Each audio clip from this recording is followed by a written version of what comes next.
Saturday ahead of an approaching cold front. Spotter information statement. Spotter activation will not be needed through tonight.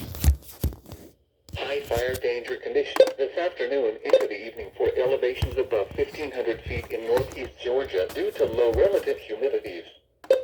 Relative humidities of 15% or less can be expected this afternoon, increasing to about 25% after 10 p.m. this evening. Winds will be light from the east around 5 to 10 miles per hour, increasing around sunset. With dry fuels, high fire danger conditions can be expected. Please refer to your local burn permitting authorities whether you may burn outdoors. If you do burn outside, use extreme caution. Here is the official